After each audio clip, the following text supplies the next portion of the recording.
Hello and welcome to achievers hive dear learners of IGNOU MS psychology first year. आज के video की शुरुआत में करना चाहूंगी आपसे एक फीडबैक लेकर कि जो इजी नोट्स की हेल्प से हम एमपीसी 006 का सिलेबस कवर कर रहे हैं, आपको कितना डिफिकल्ट या इजी लग रहा है मुझे जरूर बताइएगा। क्योंकि जो पर्पस था मेरा स्टैटिस्टिक्स जैसे पेपर को, जो इसकी थ्योरी बच्चों को बहुत ज्यादा डिफिकल्ट लगती है, सिंपलेस्ट लैंग्वेज में समझाने की पूरी कोशिश इन इजी नोट्स की हेल्प से की गई है। सो फार अभी तक दो ही वीडियोस वैसे आपने देखे हैं, लेकिन इन दो वीडियोस को देखने के बाद आपकी क्या अंडरस्टैंडिंग बनी है, कितना कॉन्फिडेंट आप फील कर रहे हैं? क्योंकि जो आप लोग मुझे फीडबैक देते रहते हैं उससे तो मैं ऑलरेडी बहुत मोटिवेटेड हूँ, बहुत खुश भी हूँ, क्योंकि एक टीचर के लिए भी एक टू वे मोटिवेशन हो जाता है कि आप लोग जब रिस्पॉन्स देते हैं तो बहुत खुशी होती है और लगता है कि सचमुच जो मेहनत मैं कर रही हूँ वो आपके काम आ रही है।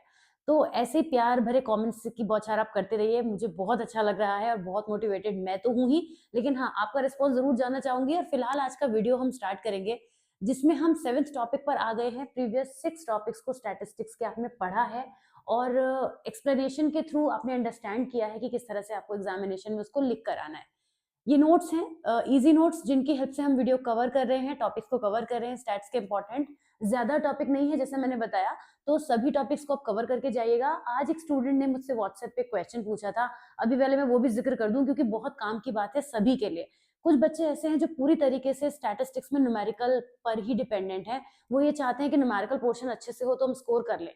लेकिन इधर मैं आपका थोड़ा सा अटेंशन लेना चाहती हूँ कि जो सेक्शन सी में आपके 3 मार्क्स के 2 क्वेश्चन होते हैं, वो दोनों ही थ्योरी से मैक्सिमम आते हैं। मैक्सिमम क्या आते ही थ्योरी से हैं। और सेक्शन बी में भी मिनिमम एक क्वेश्चन आपको थ्योरी का मिल जाता है। अगर आप थोड़ा सा पेपर को ओवरव्यू करेंगे तो आप समझ पाएंगे कि मैं ऐसा क्यों कह रही हूँ। ऐसे केस में वो वन क्वेश्चन जो आपका बी सेक्शन में आता है 6 मार्क्स का होता है, और इधर सेक्शन सी में भी आपका 6 मार्क का स्कोर होता है। तो मिनिमम से मिनिमम 12 मार्क्स तो वो है जो आपको थ्योरी में करने ही है, उसको आप छोड़कर तो आएंगे नहीं। सेक्शन ए में आपने दोनों न्यूमेरिकल कर लिए, सेक्शन बी में भी आपने बाकी के न्यूमेरिकल कर लिए, तो फिर भी 12 मार्क्स बहुत होते हैं 50 में से। तो उन 12 मार्क्स के लिए आपको थोड़ा बहुत तो पढ़ना ही पड़ेगा। अगर आप इन इजी नोट्स को पढ़ लेते हैं तो आराम से बहुत ही आसानी से आप थ्योरी वाले पार्ट को कवर कर पाएंगे। ठीक है, तो एक इंपॉर्टेंट बात थी जो मुझे उन सभी स्टूडेंट्स को बतानी थी जो केवल न्यूमेरिकल के ही सहारे स्टैट्स को कवर कर रहे हैं, थ्योरी को नहीं पढ़ रहे हैं, तो उस थोड़ा बहुत आप जरूर पढ़िए। आज हम स्टार्टिंग करेंगे इन्फरेंशियल स्टैटिस्टिक्स से। इससे पहले आप डिस्क्रिप्टिव स्टैटिस्टिक्स पढ़कर आए थे, और डिस्क्रिप्टिव के अंदर जो आपने सब टॉपिक्स पढ़े थे, उन दोनों टॉपिक्स को हम आज लॉन्ग में पढ़ेंगे। आज का जो वीडियो है, अगेन जो टॉपिक्स आपको नजर आ रहे हैं, ये सब 10 मार्कर वाले क्वेश्चन है। अभी तक सब 10 मार्कर वाले ही क्वेश्चन चल रहे हैं सेक्शन ए में। तो इन्फरेंशियल स्टैटिक्स भी पूछा जाता है काफी, और काफी कुछ है इस टॉपिक अकेले में, काफी कुछ है। वैसे मैं आपको बता दूं, जो इन्फरेंशियल स्टैटिस्टिक्स आप अभी पढ़ेंगे उसमें से सेक्शन बी के लिए भी क्वेश्चन बन जाते हैं। तो ए और बी दोनों हम इंक्लूड करेंगे इसमें। और उसके बाद जो 2 टॉपिक और मैं आज कवर करवाऊंगी वो भी 10 मार्कर में पूछे जाते हैं, बहुत ज्यादा पूछे जाते हैं। और उनको देखने के बाद हो सकता है आपको किसी न्यूमेरिकल को भी स्किप करने का मन करे, अगर आपको सेक्शन ए में डिफिकल्ट लग रहा है। कौन से है वो टॉपिक बाद भी बताऊंगी। फिलहाल इन्फ्रेंशियल स्टैटिक्स से बिना किसी डिले के शुरुआत करते हैं। आज काफी बातें हो गई आप लोगों से, जनरली तो हो नहीं पाती हैं। तो इन्फ्रेंशियल स्टैटिस्टिक्स में भी हम इन्फ्रेंस वर्ड पर फोकस करते हुए चलेंगे। जैसे कि मैंने डिस्क्रिप्टिव में आपको डिस्क्राइब वर्ड समझाया था किसी चीज को, या स्टैटिस्टिक्स में जब हम किसी फिनोमिना को डिटेल में डिस्क्राइब कर पाते हैं तब हम उसको डिस्क्रिप्टिव स्टैटिस्टिक्स की कैटेगरी में रखते हैं। इन्फरेंशियल स्टैटिस्टिक्स वो होगी जहां पर हम इन्फ्रेंसेस निकाल पाए। हम इन्फ्रेंसेस निकालने का क्या मतलब होता है कि हमारे पास काफी सारा डेटा है, या फिर काफी सारा छोड़िए, कुछ भी आपके पास एक बात भी है जनरल लाइफ की अगर आप ले लें, तो उसके कुछ मीनिंग आप निकाल पाते हैं, है ना। यही हमारी समझ होती है कि अगर हमें कोई बात पता चलती है या किसी चीज के बारे में कुछ नॉलेज होती है तो हम उससे कुछ और इन्फ्रेंसेस निकाल पाएं। ये हमारे इंटेलिजेंस को भी दिखाता है। तो स्टैटिस्टिकल इन्फरेंशियल स्टैटिस्टिक्स में हम इसका कैसे यूज करते हैं, ये स्टैटिस्टिक्स हमें ये बताती है कि जब हमारे पास कोई सैंपल डेटा है या पॉपुलेशन डेटा है, उस डेटा में से हम कुछ इन्फरेंसेस निकाल पाए, क्योंकि वो इन्फरेंसेस एज रिजल्ट या थ्योरी यूज होते हैं फर्दर हमारे रिसर्च में, हमारे किसी भी वर्क में, स्टैटिस्टिक्स में। तो inferential statistics refers to the branch of statistics that allows researchers to make conclusions or inferences about a population based on data collected from a sample। बड़ी सिंपल लाइन है, ये जो मैंने बातें कही है ये इंग्लिश में बस यहाँ पे लिख दी गई है, आप ऐसे समझ लीजिए। While descriptive statistics summarize the data, inferential statistics goes a step further by making prediction, generalization and decision about the larger population जिसमें से सैंपल निकाला गया है। ओके। तो दोनों का फर्क भी यहाँ पे बहुत क्लियरली नजर आ रहा है कि डिस्क्रिप्टिव में जहां पर हम ह्यूज डेटा में से समराइज करके किसी बात को बता पाते थे, वहीं इन्फ्रेंशियल में इसका जस्ट हम ऑपोजिट करते हैं कि ह्यूज डेटा के सैंपल से हम इन्फ्रेंसेस निकाल पाते हैं। Inferential statistics often involve hypothesis testing, estimation, making prediction using simple data. Of course ये सब कुछ तो हम करेंगे ना, क्योंकि जब इन्फ्रेंसेस निकालने होंगे तो ये सारे तो उसका पार्ट अपने आप बनते चले जाएंगे। ये काफी ज्यादा इम्प्रैक्टिकली इम्पॉसिबल हो सकता है कि हम हर पॉपुलेशन के हर मेंबर का डेटा लें। तो इन्फ्रेंशियल मेथड हमें हेल्प करते हैं कि हम एक छोटे सैंपल का यूज करते हुए एक बड़े डेटा के बारे में बात कर पाते हैं।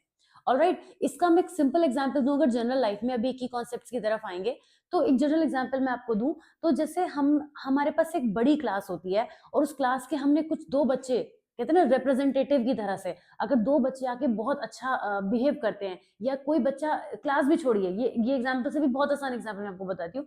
एक जनरल ह्यूमन टेंडेंसी होती है कि अगर कोई बच्चा बहुत अच्छा बिहेव कर रहा है तो ये जनरलाइज किया जाता है कि हाँ ये बहुत अच्छी फैमिली का होगा, इसकी अपब्रिंगिंग बहुत अच्छी होगी, इसके पेरेंट्स बहुत अच्छे होंगे, चाहे वो चीज वैसी ना भी हो, लेकिन हमने क्या इन्फ्रेंसेस निकाल दिए from the small sample about the whole entire family, पूरे खानदान के बारे में हम उसके बारे में एक जनरल प्रेडिक्शन दे बैठते हैं। अभी गलत भी नहीं है, क्योंकि ऐसा हो भी सकता है, होने के भी तो चांसेस हैं, ऐसा थोड़ी कि उल्टा ही होगा, हो भी सकता है। तो ये बड़ा अच्छा एग्जाम्पल था। अच्छा, क्लासरूम की भी मैं कुछ बात करी थी तो वो भी कंप्लीट कर देती हूँ, बीच में नहीं छोड़नी चाहिए बात को।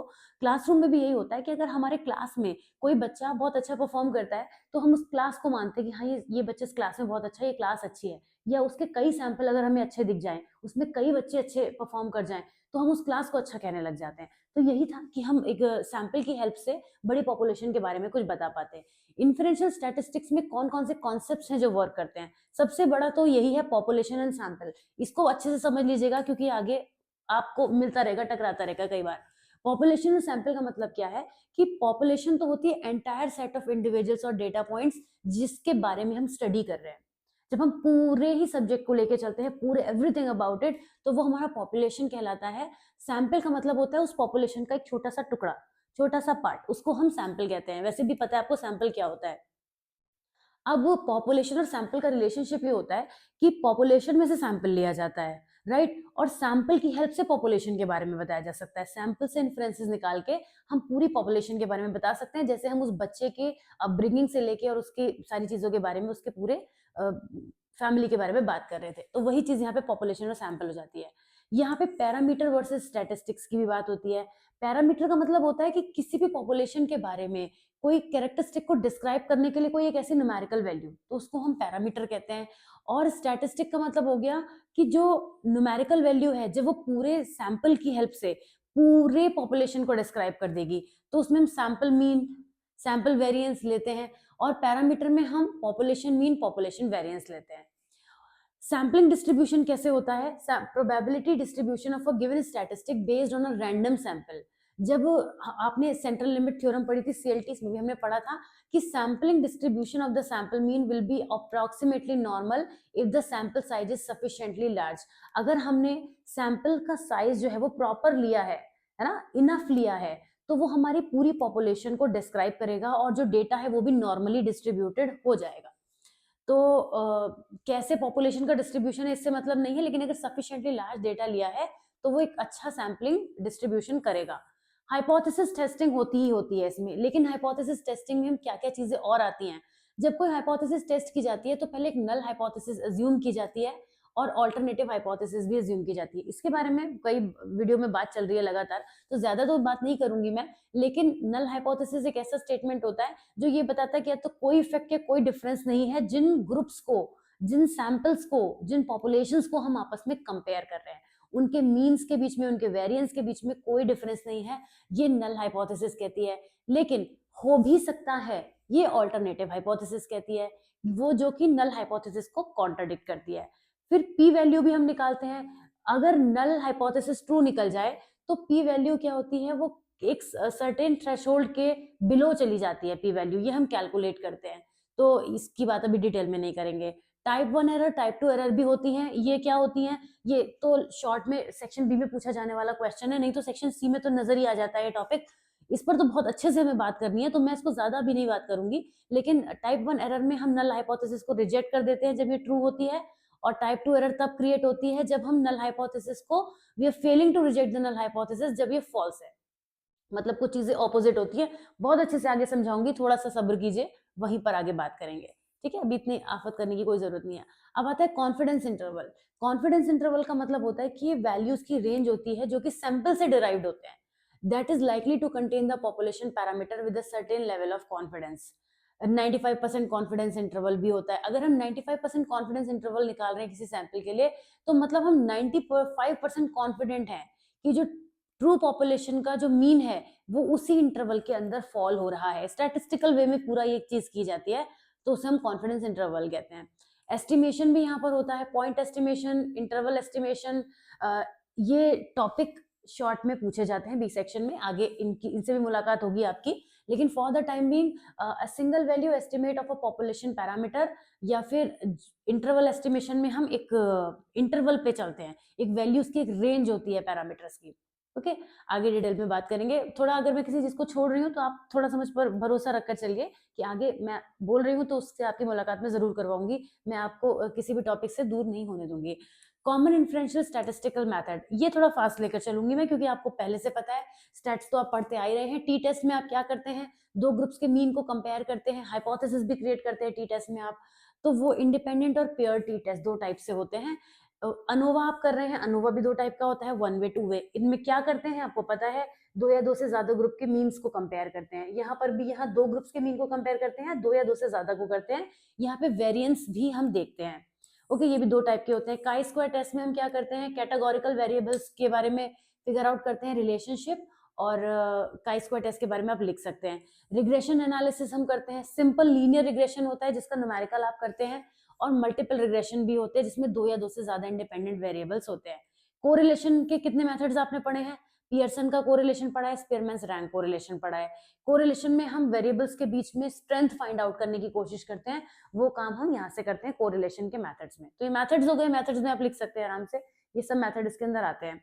अच्छा, ये जितने भी मेथड आप देख रहे हैं ना, आप एक चीज नोटिस कर रहे हैं कि यहाँ पे इन्फ्रेंसेस निकलते हैं। जब भी हम अगर कोरिलेशन की बात करें, किसी स्ट्रेंथ की, किसी रिलेशनशिप की बात होती है, या फिर हम काई स्क्वायर देखें, या फिर अनोवा देखें, कुछ हाइपोथेसिस हम क्रिएट करते हैं, हम उसको टेस्ट करते हैं, तो कुछ ना कुछ हम यहाँ पे टेस्टिंग कर रहे होते हैं। ये वही सारे मेथड्स हैं। इन्फ्रेंशियल स्टैटिस्टिक्स के अजम्पशन क्या है, अलग से पूछा जाता है, एडवांटेजेस भी पूछे जाते हैं, अभी पढ़ेंगे। तो अजम्पशंस क्या यूज होते हैं इन्फ्रेंशियल स्टैटिस्टिक्स में, यहाँ पे रैंडम सैंपलिंग होती है, नॉर्मल डिस्ट्रीब्यूशन होता है, ऑब्जर्वेशंस इंडिपेंडेंट होते हैं, और वेरिएंस हमें इक्वल देखने को मिलता है। चारों पॉइंट वैसे तो आपके पढ़े हुए हैं, लेकिन मैं फिर भी समझा दूं। रैंडम सैंपलिंग मेरे ख्याल से कोई अब नई बात तो बची नहीं है, 3-4 वीडियो पढ़ने के बाद और 5th पेपर पढ़ने के बाद। रैंडम सैंपलिंग का मतलब होता है कि जो हमारी बड़ी पॉपुलेशन है उसमें से हम कोई सैंपल रैंडमली सेलेक्ट करते हैं। नॉर्मल डिस्ट्रीब्यूशन का मतलब होता है कि जहां पर जो कोई भी इन्फ्रेंशियल स्टैटिस्टिकल मेथड हम यूज करें, जैसे कि पैरामीट्रिक टेस्ट हो गए, टी टेस्ट, अनोवा, उसमें हम ये मानते हैं कि जो डेटा है वो नॉर्मली डिस्ट्रीब्यूटेड है। ये भी आप पढ़कर आए थे प्रीवियस में। इंडिपेंडेंट ऑब्जर्वेशन होते हैं, मतलब जो सैंपल के ऑब्जर्वेशन है वो एक दूसरे से इंडिपेंडेंट होते हैं। एक वेरिएबल का ऑब्जर्वेशन या एक वैल्यू दूसरे को अफेक्ट नहीं करती, एक दूसरे से इंडिपेंडेंट रहते हैं। और कुछ केसेस ऐसे भी होते हैं जहाँ पे वेरिएंस भी हमें इक्वल देखने को मिलता है, मतलब जो वेरिएशन होता है ना वो बराबर का रहता है, इतना नहीं कि बहुत सारा गैप जो है अनइक्वल वे में हो, तो इक्वल वेरिएंस हमें देखने को मिलता है। इन्फ्रेंशियल स्टैटिक्स से हमें क्या क्या फायदे हो सकते हैं, क्या क्या एडवांटेजेस हो सकते हैं, हम पॉपुलेशंस को जनरलाइज कर सकते हैं, करते ही हैं। मैंने अभी शुरू में जो आपको एग्जांपल दिया था बच्चे वाला, हमने उसमें क्या किया, अभी तक आप उस बच्चे के बारे में सोच रहे होंगे, तो सोचिए कि हमने जनरलाइजेशन ही तो किया।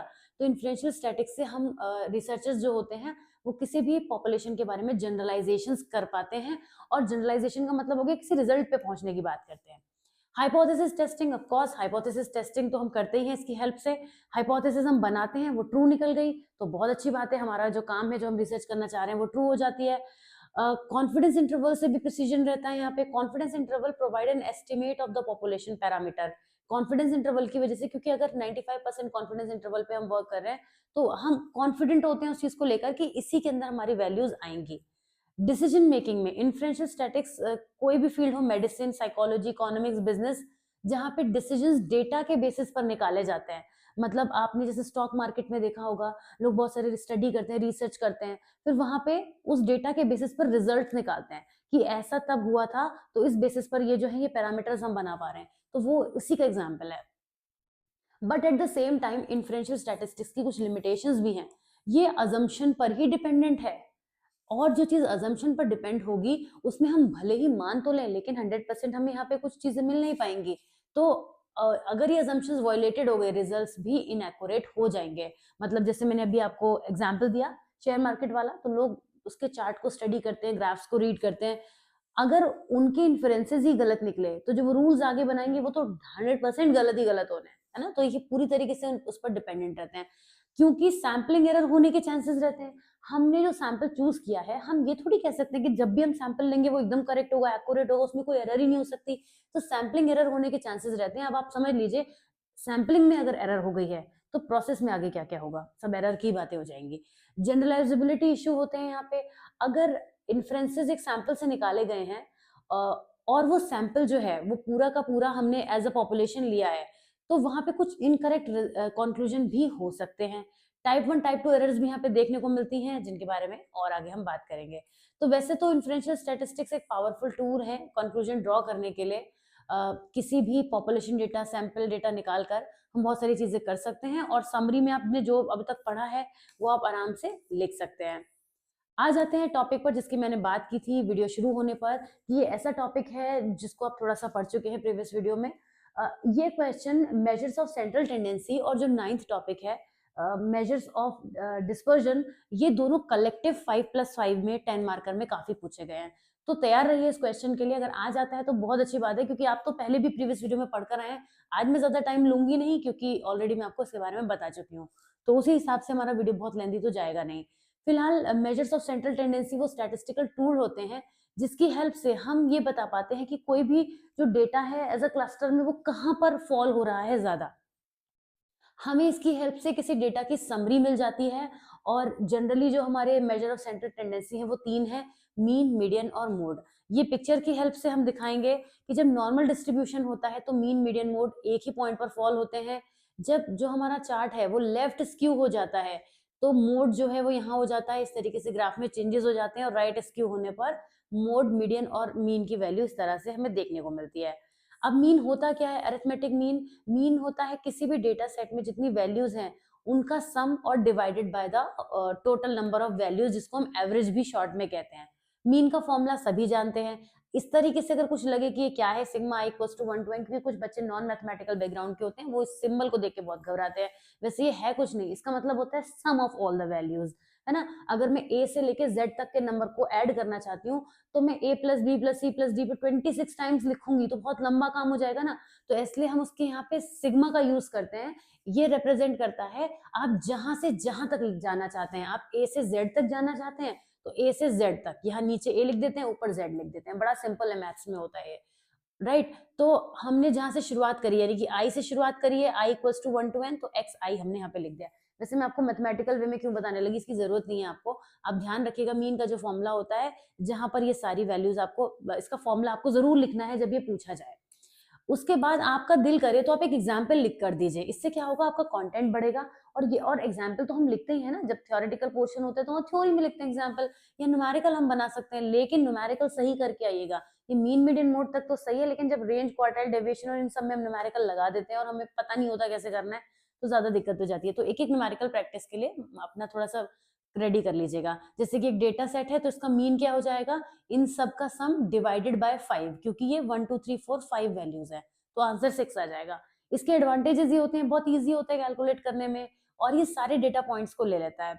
डिसएडवांटेजेस ये होते हैं कि इसमें एक्सट्रीम वैल्यू आउटलायर्स से सेंसिटिव होता है, जिसकी वजह से मीन स्क्यू कर सकता है। ऊपर वाले पिक्चर में हमने देखा ही था। मीडियन मैंने आपको बताया था कैसे निकलता है, कल बात हो चुकी है सारे, आई मीन टू से लास्ट वीडियो में, वो मैंने कल शूट किया था, कल के आज रात में मैंने 12 बजे के करीब शूट किया था, और अब मैं इसको रिकॉर्ड कर रही हूँ वीडियो को यहाँ पे। तो मीडियन में मैंने यही समझाया था कि कैसे निकालते हैं। डेटा को पहले ऑर्डर में अरेंज कर लेते हैं, जैसे यहाँ पे क्वेश्चन दिया हुआ है 3 5 7 9 11, ये ऑलरेडी हमारा असेंडिंग ऑर्डर में अरेंज्ड है। तो इसका जो हमें मीडियन निकालना है वो 7 होगा, यानी मिडिल वैल्यू, जो मिडिल वैल्यू है वही मीन होगा, तो यहाँ पे हो जाएगा। लेकिन जब डेटा हमारा इवन नंबर्स में होता है तो क्या करते हैं, जो मिडिल 2 वैल्यूज होती हैं उनको ऐड करते हैं और उनका एवरेज निकाल लेते हैं, यानी कि 12 डिवाइडेड बाय 2 यानी कि 6। इसीलिए इसका मीडियन जो है वो 6 आ रहा है, और इसका मीडियन 7 आ रहा है क्योंकि ऑड नंबर ऑफ वैल्यूज थी तो मिडिल वैल्यूज मीडियन हो जाता है, ठीक है ना। तो इसके एडवांटेजेस डिसएडवांटेजेस की बात करें तो ये आउटलायर एक्सट्रीम वैल्यू से अफेक्ट नहीं होता है और स्क्यू डिस्ट्रीब्यूशन के लिए भी यूजफुल होता है। और ये सारी वैल्यूज को नहीं लेता है डेटा सेट में, क्योंकि ये तो इसी यहाँ पर तो 7 मैटर कर रहा है ना, क्योंकि मिडिल में वो है अरेंज करने के बाद, और ये उतना इंफॉर्मेटिव नहीं है जितना मीन है किसी भी सिमेट्रिकल डिस्ट्रीब्यूशन में। मोड की भी कल हमने बात की थी। मोड का मतलब होता है हाईएस्ट फ्रिक्वेंसी वाला वैल्यू। तो वो हाईएस्ट फ्रिक्वेंसी कैसे हम आइडेंटिफाई करेंगे, यहाँ पे हम देख सकते हैं कि डेटा सेट में मोड जो है वो 2 है, लेकिन अगर कोई नंबर ज्यादा बार आ रहा है, मतलब 1 भी 2 टाइम्स आ रहा है, 3 भी 2 टाइम्स आ रहा है, तो ये बाय मॉडल को दिखा रहा है, सॉरी, बाय मॉडल को रिप्रेजेंट कर रहा है जिसके 2 मोड्स हैं 1 और 3। इसी तरीके से बाय मॉडल, 3 ट्राई मॉडल और भी बहुत कुछ हो सकते हैं। ओके, तो ये let me zoom in first of all. हाँ, तो यहाँ पे हमने इसके एडवांटेजेस और डिसएडवांटेजेस को भी पढ़ लेते हैं कि ये कैटेगोरिकल डेटा के लिए ज्यादा यूजफुल होता है जहाँ पे एवरेज निकालना मीनिंगफुल नहीं होता है, और ये मोस्ट कॉमन वैल्यू हमें प्रोवाइड कराता है। May not exist in some data set, ऐसा भी हो सकता है कि ये किसी डेटा सेट में एग्जिस्ट ना भी करे, तो सारे नंबर ही 1 टाइम्स हैं, तो आप क्या करेंगे, तो मोड वहां प्रॉब्लम कर देता है। जैसे यहाँ पे तो रिपीट हो रहे हैं, अब रिपीट हो ही ना तो क्या मोड निकालेंगे आप, तो प्रॉब्लम आती है। तो ऐसे केसेस में यहाँ पे जहाँ पे कोई रिपीटिंग वैल्यूज नहीं है, ये वहां पर यूजफुल नहीं होता है। अगर इन तीनों का कंपैरिजन करें, मीन मीडियन मोड का, तो मीन क्या है, मोस्ट यूजफुल है।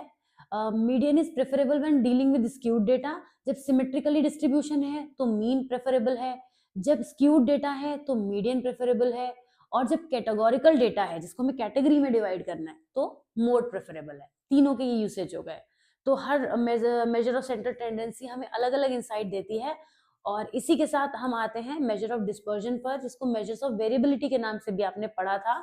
और ये जो टॉपिक है ये भी आपने प्रीवियस वीडियो में पढ़ लिया था, लेकिन फिर भी आज थोड़ा और डिटेल में पढ़ेंगे, क्योंकि जैसे मैंने आपको बताया कि 5 + 5 मार्क्स मिलाकर ये जो है वो टोटल आपका एक क्वेश्चन क्रिएट करता है। और जब करता है तो छोड़ के मत आइएगा, इतना अच्छा टॉपिक कौन छोड़ सकता है एग्जामिनेशन में। तो मेजर ऑफ डिस्पर्जन, जिसको हम मेजर ऑफ वेरिएबिलिटी और स्प्रेड भी कहते हैं, ये डिस्क्राइब करता है कि कैसे कोई भी स्प्रेड आउट डेटा जो होता है उसके बारे में हम कोई इंफॉर्मेशन निकाल सकते हैं। मतलब बिखरे हुए डेटा को हमें संभालना है, समेटना है और उसके बारे में वैल्यू बतानी है। जब चीजें कॉन्टिन्यूएशन में है, कॉन्टिन्यूअस हैं, तब तो कोई भी बता देगा, तब हम क्या करते हैं, उधर मेजर ऑफ सेंट्रल टेंडेंसी की बात करते हैं। लेकिन जब डेटा हमारा बिखरा हुआ होता है या लंबी रेंज में होता है या दूरी पर ज्यादा होता है एक दूसरे से, जैसे मैं पूछूं आपसे कि 1 से लेके 999 तक कितने नंबर्स ऐसे हैं जिनमें जो 5 पे एंड होते हैं, तो ये एक बड़े डेटा में से हमें काम करना है ना। तो इस तरीके की जब सिचुएशन आती है जहाँ पे फैलाव ज्यादा होता है डेटा का, वहां पर हम डिस्पर्जन के कुछ फीचर्स का यूज करते हैं। Range, variance, standard deviation, interquartile range, interquartile range, इन 4 के बारे में बात करेंगे। और इनके बारे में आपको एग्जाम में लिख के आना होगा, इनका फॉर्मूला भी लिख के आना होगा, जैसे अभी पहले आपने सबके में लिखा था। रेंज क्या होती है, रेंज दो वैल्यूज के बीच का डिफरेंस होता है, जो मैक्सिमम है और जो मिनिमम है। तो मैक्सिमम वैल्यू को मिनिमम वैल्यू में माइनस कर देंगे तो रेंज निकल के आ जाती है। मतलब इस अगर हम एक डेटा सेट देखें तो यहाँ सबसे बड़ी वैल्यू 10 है, सबसे छोटी 2 है, तो इसकी रेंज क्या है, 8 है। ये कैलकुलेशन में बहुत ज्यादा सिंपल होता है और क्विक हमें चीजें बता देता है जब हमें किसी भी रेंज को निकालना होता है। पर इसका डिसएडवांटेजेस ये है कि जब एक्सट्रीम वैल्यू होती है तो ये आउटलायर्स को सेंसिटिव हो जाता है, और ये इस बात को भी कंसीडर नहीं करता कि हाईएस्ट और लोएस्ट पॉइंट के बीच में कितना डेटा है। जैसे मैंने अभी आपसे बोला कि अगर हम 1 से लेकर 999 के बीच में ऐसे नंबर्स निकालें तो हमारे पास बड़ा डेटा हो जाएगा। तो कितना बड़ा डेटा है इस पर भी, इससे भी फर्क पड़ता है। फिर आता है variance. Variance measures the average square deviation of each data point from the mean. यहाँ पे स्क्वायर की फॉर्म में निकलती है पर डिफरेंस निकलता है। आप ये देख रहे हैं ना, एक्स आई माइनस म्यू और whole square divided by N. X I क्या है, डेटा पॉइंट्स हैं, म्यू क्या है, मीन है। तो हर एक डेटा पॉइंट से जो उसका मीन है उसको हम माइनस करते हैं, उसकी होल स्क्वायर करते हैं कैलकुलेशन में, और कितने डेटा पॉइंट्स हम यूज कर रहे हैं उससे हम उसको डिवाइड कर देते हैं। इस तरीके से वेरिएंस निकल कर आता है। जैसे कि हम ये डेटा सेट है हमारे पास जिसका मीन 6 है, मीन 6 था, अभी हमने शायद सिमिलर क्वेश्चन कोई किया होगा। तो खैर ये जो क्वेश्चन है इसमें जिसका 6 मीन है, तो ये आपको दिया हुआ है कि आप यहाँ पे इसका वेरिएंस निकालेंगे। तो हम कैसे करेंगे, देखिए ये फॉर्मूला था हमारा, यहाँ एक्स बार लिख दिया है, सो कोई फर्क नहीं पड़ता, म्यू भी लिख सकते हैं, मीन है हमारा। तो हम हर नंबर से एक्स आई मतलब 2, 4, 6, 8, 10, यही तो वैल्यूज आपको दी थी, हर एक नंबर में से हम 6 को माइनस कर रहे हैं। 16, 4, 0, 4 और 16, और उसका हमने सम कर दिया, तो हमारे पास 40 आ गया। अब 40 तो ऊपर की वैल्यू आई है, नीचे हमारे पास इस न्यूमेरिकल में क्या था, n-1 था, जिसको आपने कैपिटल N देखा था। पहले आपने जो देखा था वो कैपिटल N था, कंफ्यूज मत होइएगा बिल्कुल भी। कैपिटल N और स्मॉल n-1 ये एक ही बात है। तो यहाँ पर हमने देखा कि हमारे टोटल डेटा पॉइंट्स कितने थे, 5 थे। तो 40 को हमने 5-1 से डिवाइड कर दिया, 10 आ गया। तो वेरिएंस इसमें कितना आ रहा है, 10 आ रहा है। इस तरीके से न्यूमेरिकल को आपको करके आना है। तो सिर्फ न्यूमेरिकल नहीं आएगा, एग्जाम्पल में आपको न्यूमेरिकल यूज करके आना है। तो उससे टीचर को ये समझ में आएगा, इवैल्यूएटर को ये पता चलेगा कि हाँ, बच्चा सिर्फ कोई सुनी सुनाई बात नहीं लिख रहा है, उसको मालूम है कि वेरिएंस होता कैसे है, निकलता कैसे है। तो वेरिएंस में हमने क्या किया, जो भी नंबर हमें दिया हुआ था उसमें से हमने मीन की वैल्यू को माइनस करा जो क्वेश्चन में गिवन होगी, और उसका स्क्वायर करा, और लास्ट में सबका टोटल कर दिया और n-1 से उसको डिवाइड कर दिया। यही हमने किया, सबका टोटल करके उसको n-1 से डिवाइड कर दिया। इस तरीके से वेरिएंस निकल आया। अब इसके एडवांटेजेस क्या हैं, डिसएडवांटेजेस क्या हैं, ये सारे डेटा पॉइंट्स को लेता है और ये काफी सारे स्टैटिस्टिकल एप्लीकेशन में इंपॉर्टेंट है। जैसे स्टैंडर्ड डेविएशन हम निकालना चाहते हैं तो काफी हमें हेल्प मिलती है।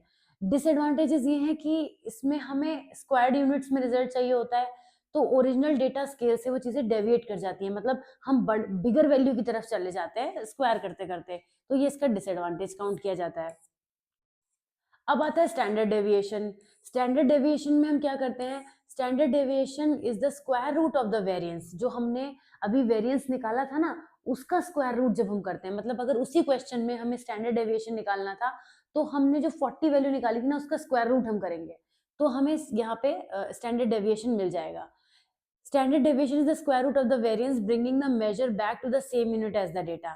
ये हमें एवरेज डेविएशन दिखाता है डेटा पॉइंट का मीन से, और एक इंटरप्रेटेबल मेजर देता है डिस्पर्जन का वेरिएंस के कंपैरिजन में। स्टैंडर्ड डेविएशन निकालने के लिए हम क्या करते हैं, ये इसका अंडर रूट कर देते हैं सिंपल। तो ये जो डेटा था, यहाँ पे हमने वेरिएंस क्या था हमारा 10 निकल के आया था। अगर इस प्रीवियस क्वेश्चन को देखें तो यहाँ पे कितना 40 नहीं आया था, 40 से तो डिवाइड किया था हमने इसको, 10 हमारा वेरिएंस निकल कर आया था। तो इसी मैं जो अभी आपको बोला वही चीज मैं आगे बताने जा रही हूँ। तो अब हमें अगर स्टैंडर्ड डेविएशन निकालना है तो हमें 10 को ही अंडर रूट में निकालना होगा, वैल्यू आएगी 3.16। तो उसी क्वेश्चन का स्टैंडर्ड डेविएशन कितना निकल कर आ जाएगा, 3.16। तो अगर एक क्वेश्चन आप देख रहे होंगे, एक ही क्वेश्चन घूम रहा है इतनी देर से सारे टॉपिक में, तो सही भी है, एक ही क्वेश्चन को ध्यान रखिए, उसी का स्टैंडर्ड डेविएशन निकाल आइए, उसी का मीन निकाल दीजिए, उसी का सब कुछ निकाल दीजिए, रेंज भी उसी की निकाल दीजिए। इसमें रेंज भी इसी की हेल्प से निकाली थी हमने। तो एडवांटेजेस क्या है कि ये काफी ज्यादा इजीली इंटरप्रेट यूज होता है, काफी रोबस्ट है एंड इन्फॉर्मेटिव है देन द रेंज, क्योंकि इसमें सारे डेटा पॉइंट कंसीडर होते हैं। आउटलायर्स को ये सेंसिटिव है, ये इसका डिसएडवांटेज है। अब आता है इंटर क्वार्टाइल रेंज, जिसको हम IQR कहते हैं। IQR का मतलब होता है, इसका तो फॉर्मूला भी बड़ा सिंपल है, जो 25th परसेंटाइल होता है उसे हम फर्स्ट क्वार्टाइल कहते हैं, और थर्ड क्वार्टाइल को हम 75th परसेंटाइल कहते हैं। तो इंटर क्वार्टाइल रेंज में हम थर्ड में से फर्स्ट को माइनस कर देते हैं, calculated as the difference between the first quartile and the third quartile. किसी भी डेटा में स्क्यू डिस्ट्रीब्यूशन में हमें काफी ज्यादा हेल्प मिलती है। तो कैसे निकालेंगे, ये तो हमने लिख ही दिया कि value below 25% of the data lies 25% और 75th परसेंटाइल जो होता है। जैसे अब देखिए, एक क्वेश्चन को थोड़ा चेंज कर दिया है, 1 से लेकर 10 तक की वैल्यू दी हुई है, तो यहाँ पे Q1 है 3 और Q3 है 8। ये हमने कैसे निकाला है, IQR की वैल्यू क्या निकालेंगे, 8 - 3 = 5। पर ये Q1 और Q3 कैसे निकल कर आए हैं, हमने कहा 25th परसेंटाइल, 25th वैल्यू यहाँ पे कहाँ पे एग्जिस्ट कर रही है, 3 पे, और 75th वैल्यू कहाँ पे एग्जिस्ट कर रही है, 8 पे। अगर आप इसके डिवीजन कर दें 4, तो 3 के ही तो 4 डिवीजन होंगे, यहाँ पे 2.5 2.55 तक होंगे।